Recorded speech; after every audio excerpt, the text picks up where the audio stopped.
नमस्कार दोस्तों, आप देख रहे हैं आपका अपना YouTube चैनल टाइमलेस पैशन और मैं हूं आपके साथ मुक्ता सक्सेना। दोस्तों, आज मैं आपको बताऊंगी कि इस वर्ष नवंबर माह में शुक्ल पक्ष में पड़ने वाली देव प्रबोधिनी एकादशी के बारे में। कार्तिक मास के शुक्ल पक्ष की एकादशी को देव उठनी एकादशी कहा जाता है। इस बार देव उठनी एकादशी बुधवार 25 नवंबर 2020 को है। मान्यताओं के अनुसार भगवान विष्णु आषाढ़ शुक्ल एकादशी को 4 माह के लिए सो जाते हैं और कार्तिक शुक्ल एकादशी को जागते हैं। देवउठनी एकादशी के दिन चतुर्मास का अंत हो जाता है और शादी विवाह के कार्य शुरू हो जाते हैं। पौराणिक मान्यताओं के अनुसार श्री हरि विष्णु इसी दिन राजा बलि के राज्य से चतुर्मास का विश्राम पूरा करके बैकुंठ वापस लौटे थे। इस एकादशी को कई नामों से जाना जाता है, जिसमें देवोत्थान एकादशी, देव उठनी एकादशी, प्रबोधिनी एकादशी प्रमुख है। इस दिन से सभी मांगलिक कार्य शुरू हो जाते हैं। इस एकादशी तिथि को तुलसी विवाह भी किया जाता है। दोस्तों, प्रबोधिनी एकादशी का महत्व इस प्रकार है। प्रबोधिनी एकादशी को पाप मुक्त एकादशी के रूप में भी जाना जाता है। धार्मिक मान्यताओं के अनुसार राजसूय यज्ञ करने से भक्तों को जिस पुण्य की प्राप्ति होती है, उससे भी अधिक फल इस दिन व्रत करने पे मिलता है। भक्त ऐसा मानते हैं कि देवउठनी एकादशी के दिन भगवान विष्णु की पूजा आराधना करने से मोक्ष की प्राप्ति होती है और मृत्यु उपरांत विष्णु लोक की प्राप्ति होती है। मान्यता है कि देव शनि एकादशी को श्री हरि विश्राम के लिए 4 महीनों के लिए क्षीर सागर में चले गए थे। इन 4 महीनों में कोई भी शुभ कार्य नहीं किए जाते हैं। वहीं देव उठनी एकादशी के दिन श्री विष्णु विश्राम से उठ जाते हैं। दोस्तों, इस दिन कई स्थानों पर शालिग्राम तुलसी विवाह का भी प्रचलन है। शालिग्राम भगवान श्री विष्णु का ही एक रूप है। पौराणिक कथाओं के अनुसार पुराने समय में जलंधर नाम का एक असुर था। उसकी पत्नी का नाम वृंदा था, जो बेहद पवित्र एवं सती थी। उनके सतीत्व को भंग किए बगैर उस राक्षस को हरा पाना नामुमकिन था। ऐसे में भगवान विष्णु ने छलावा करके वृंदा का सतीत्व भंग कर दिया और राक्षस का संहार किया। इस धोखे से कुपित होकर वृंदा ने श्री नारायण को श्राप दिया, जिसके प्रभाव से वे शिला में परिवर्तित हो गए। इस कारण उन्हें शालिग्राम कहा जाता है।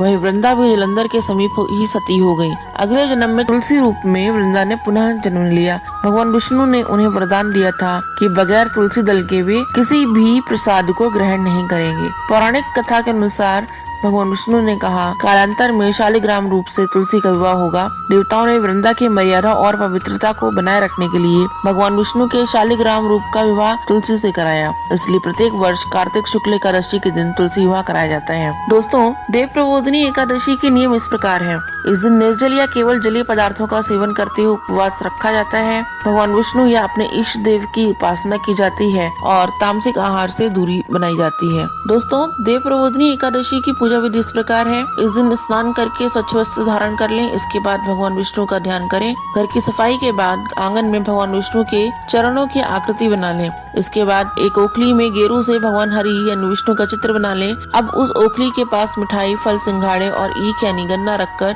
उसे डलिया से ढक दें। इस दिन रात के समय अपने पूजा स्थल और घर के बाहर दीपक जलाने चाहिए और घर के सभी सदस्यों को भगवान विष्णु समेत सभी देवी देवताओं का पूजन करना चाहिए। फिर शंख और घंटी बजाकर भगवान विष्णु को कह के उठाएं, उठो देवा, बैठा देवा, अंगुरिया चटकाओ देवा, नई सूत नई कपास, देव उठाए कार्तिक मास।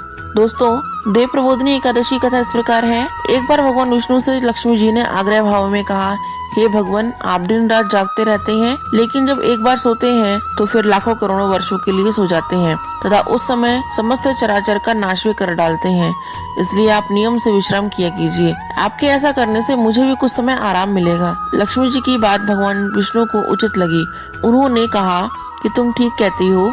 मेरे जागने से सभी देवों और खासकर तुम्हें कष्ट होता है। तुम्हें मेरी सेवा से वक्त ही नहीं मिलता। इसलिए आज से मैं हर वर्ष 4 मास वर्षा ऋतु में शयन किया करूँगा। मेरी ये निद्रा अल्प निद्रा और प्रलयकालीन महानिद्रा कहलाएगी। मेरी यह अल्प निद्रा मेरे भक्तों के लिए परम मंगलकारी रहेगी। इस दिन जो भी भक्त मेरे शयन की भावना कर मेरी सेवा करेंगे, मैं उनके घर तुम्हारे समेत निवास करूँगा। दोस्तों, मुझे आशा है कि आप इस कथा को सुन के लाभान्वित होंगे। धन्यवाद।